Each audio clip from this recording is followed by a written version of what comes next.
If I had to compare Donald Trump to a Roman emperor, based on his style of government, policies and approach to the world, Domitian Titus Flavius Domitian, 81 to 96 AD, might be one of the closest comparisons.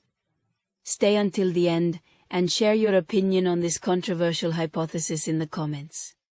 Dear time travelers and lovers of eternal stories, I am Messalina, and I have a little secret for you. The gods reward those who support their favorite storytellers. If this corner of myths, legends and mysteries has sparked your curiosity, I invite you to follow my channel and activate the bell so you don't miss a single trip through time. And if you want this legacy to grow and continue exploring together the greatness of Rome and beyond, you can leave your offering on PayPal or Patreon. The links are in the description, because even the gods know that any help allows for the forging of eternal works.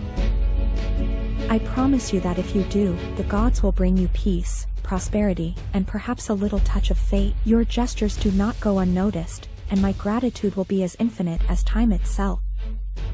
If I had to compare Donald Trump to a Roman emperor based on his governing style, policies and approach to the world, Domitian, Titus Flavius Domitian, 81 to 96 AD, might be one of the closest comparisons. Stay until the end and share your opinion on this controversial hypothesis in the comments. Parallels between Trump and Domitian. 1. Nationalism and centralized control. Domitian promoted a strongly centralized and autocratic policy, reducing the power of the Senate and concentrating authority in himself. Trump, although operating in a democratic system, promoted a strong and personalist leadership, with anti-establishment rhetoric that minimized the role of traditional institutions. 2. Distrust in elites and the deep state. Domitian distrusted the senatorial aristocracy and preferred to surround himself with loyal bureaucrats and military men. Trump was openly against the deep state and the traditional political class, favoring close advisors and allies with unconditional loyalty. 3. Construction of a populist image. Domitian presented himself as the protector of the people against the elite and promoted spectacles and subsidies to win popular favor. Trump used a similar strategy with a strong populist speech, appealing to the working class and promoting protectionist policies such as America First. 4. Conflictual international relations. Domitian pursued an aggressive foreign policy, defending the empire's borders with wars against the Dacians and Germans, but also showing a defensive stance against internal and external enemies. Trump pursued a confrontational foreign policy with China and NATO, imposed trade tariffs and broke international agreements, favoring a more isolationist strategy. 5. Use of propaganda and public image. Domitian was very concerned about his image, promoting great architectural works and ensuring his legacy with inscriptions and statues. Trump dominated the media with his image, used Twitter as a direct communication tool and turned his figure into a global media phenomenon. Key differences. Domitian ended up being hated by the senatorial elite and was assassinated in a conspiracy, while Trump, although polarizing, continues to enjoy strong popular support. Domitian exercised absolute rule, while Trump operated within the confines of a democracy with institutions that limited his power. Donald Trump as Emperor of Rome, an alternative analysis of history. If Donald Trump had been Emperor of Rome, his government would have been a spectacle of populism, controversy and boundless ambition. His leadership style, marked by direct rhetoric, confrontation with elites and his nationalist approach, allows us to imagine what an Imperator Trumpus Magnus would have been like at the helm of the largest empire in the ancient world. 1. Rise to the throne, an outsider comes to power. Trump is not a man of the system, but a tycoon-turned-leader, suggesting that his rise to the Roman throne would have been unconventional. He would likely have come to power through a combination of populism and political maneuvering, similar to what emperors such as Vespasian or Septimius Severus did.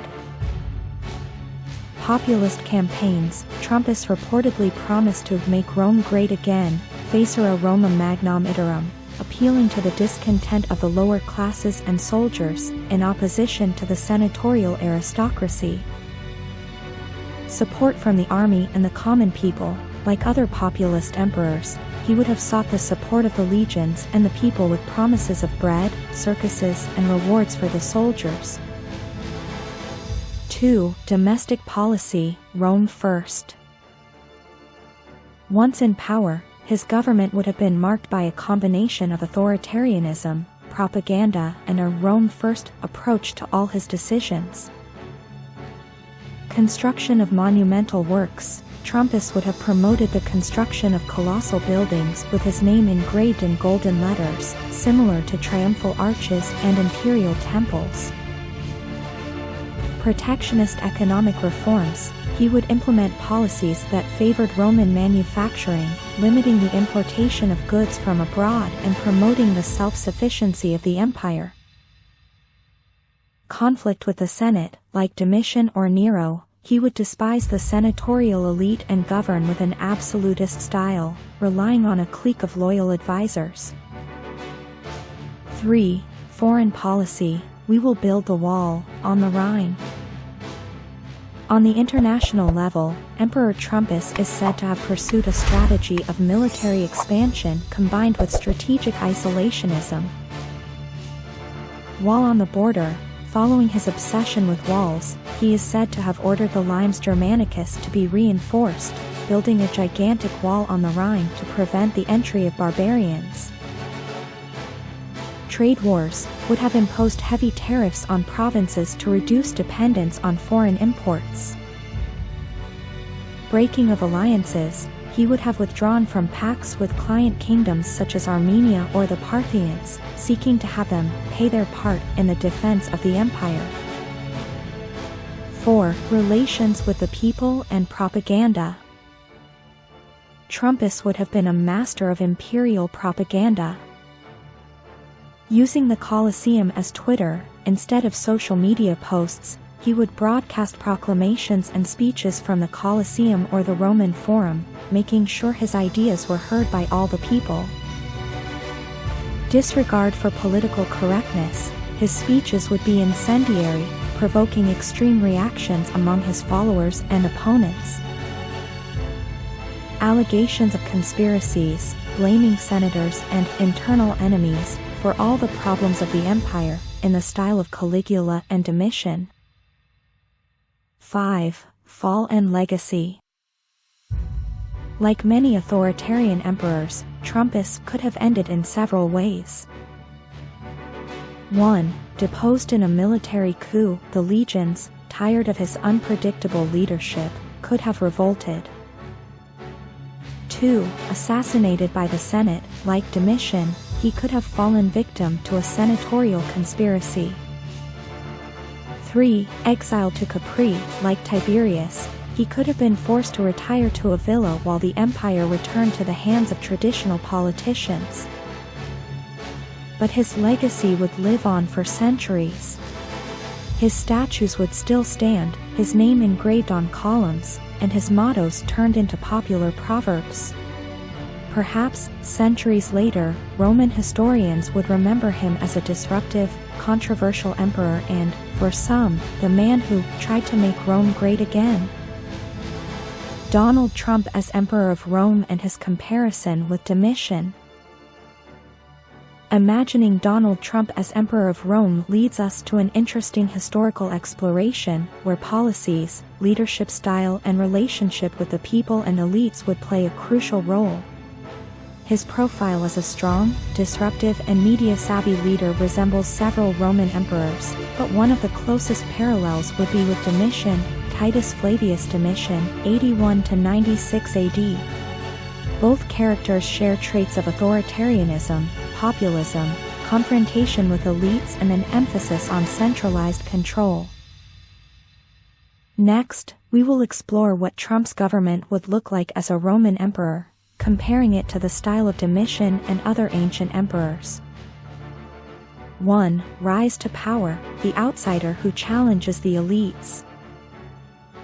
Donald Trump came to power in the United States by challenging the political establishment, using populist rhetoric and appealing to the working class.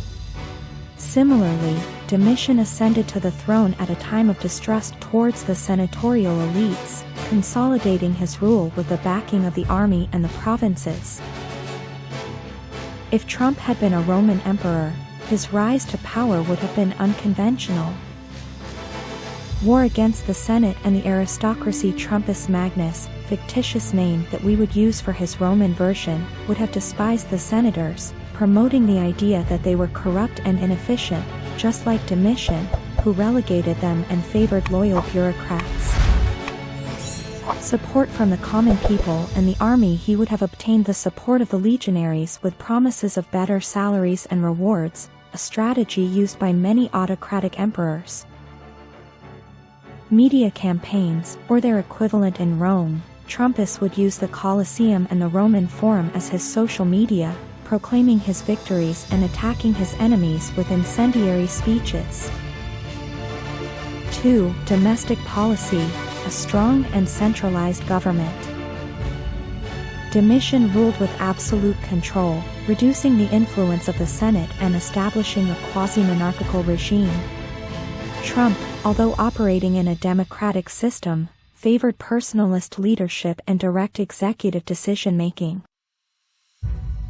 What would Trump's government be like as an emperor? Authoritarianism and distrust in institutions.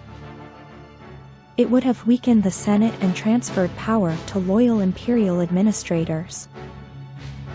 He would present himself as the sole defender of the people against the corrupt elites. He would implement reforms to increase his control, ensuring that provincial governors were loyal to him. Infrastructure and architectural megalomania. Construction of grandiose monuments bearing his name, in the style of Domitian, who rebuilt the Forum and erected a huge palace on the Palatine. A further reinforced Roman wall at the Limes Germanicus to protect the borders of the empire. Colosseum renamed Trumpus Arena, with even more extravagant shows. Protectionist policies.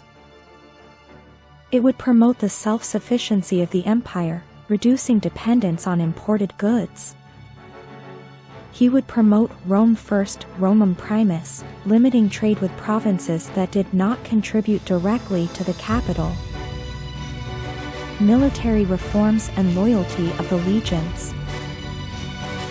He would increase the military budget, ensuring that the legions were more loyal to him than to the Senate. 3. Foreign policy, we will build a wall, on the Rhine. Domitian pursued an aggressive but defensive military policy, consolidating borders without seeking major conquests. Trump, with his America First mentality, favored isolationism and the renegotiation of international agreements. Strengthening borders. Trumpus Magnus would reinforce the defenses on the Rhine and the Danube, following Domitian's strategy with the fortification of the Limes Germanicus. He could have promoted a policy of zero barbarian immigration, preventing the entry of peoples such as the Germans or Dacians. Relations with foreign kingdoms. He would probably have broken alliances with the Parthians or the Egyptians if he felt they were not contributing enough to the empire. He would apply a diplomacy of economic pressure, favoring trade agreements only if they benefited Rome. War and propaganda. He would organize strategic military campaigns, as Domitian did with the Dacians, ensuring that they were seen as great victories even if they were defensive. He would use the Colosseum to exalt his military successes and discredit his enemies. 4. Propaganda and control of the narrative. Domitian made extensive use of imperial propaganda, ensuring that his image was everywhere. Trump, with his mastery of the media and constant use of Twitter, would fit perfectly into this model. Using the Roman Forum as Twitter, Trumpus would announce his decrees and victories at the Forum with viral speeches. He would accuse his opponents of fake news through inscriptions on the Colosseum and on imperial coins, statues, and the cult of personality. Like Domitian, he would fill Rome with his image, ensuring that every temple and building bore his name. He would proclaim himself father of the country, pater patri, and savior of Rome. Conspiracies and paranoia. Domitian ended his reign surrounded by enemies and in a state of total paranoia. Trumpus would likely see betrayals everywhere, constantly purging senators and generals suspected of disloyalty. Conclusions. Trumpus Magnus, the impossible emperor. His reign would have been a reflection of his modern populist style, confrontational and media-savvy. His legacy would depend on whom you ask. For some, he would be a defender of the people against the elites. For others, an authoritarian leader who brought Rome to the brink of chaos. What is certain is that he would not have gone unnoticed in the history of the empire. An immortal emperor or a warning for history? Would Trumpus Magnus have been an emperor impossible to ignore, with a disruptive and highly polarizing style of governance? Could his legacy have influenced the future of Rome for centuries, establishing precedents of populism, propaganda, and centralization of power? Would he have been remembered as a second Augustus or a second Nero? Everything would depend on who told the story. Trumpus Magnus, the emperor Rome never had. If Donald Trump had been emperor of Rome, his reign would have been spectacular, chaotic, and deeply polarized. Is his comparison with Domitian justified by authoritarian leadership, confrontation with the elites, and obsession with image and control? Without a doubt, his story would have been remembered as one of the most extraordinary and controversial of the Roman Empire. Trumpus Magnus, the emperor of discord. If Donald Trump had been emperor of Rome, his rule would have been a spectacle of grandeur, confrontation, and populism. He would have earned the adoration of the plebeians and the army while facing resistance from the senatorial elites. Would his style be a mix of Domitian, for his authoritarianism and cult of personality, Nero for his megalomania, and Julius Caesar for his media prowess and connection with the people? Would he be remembered as a savior or a tyrant? Would it depend on who told the story of Trumpus Magnus? Glory or infamy? Have we imagined an epic scenario? What if Trumpus Magnus had been emperor of Rome? Now, we want to know your opinion. Leave us your comment and respond. Would Trumpus Magnus have been a great emperor or a tyrant? Could he have led Rome to its greatest splendor or accelerated its downfall? Which Roman emperor do you think he would resemble the most? Your voice is essential for the channel. We love reading your opinions and generating a passionate debate about history and its parallels with the present. We read and respond to all comments. Give a like and share if you enjoyed this analysis, and let's keep exploring history together.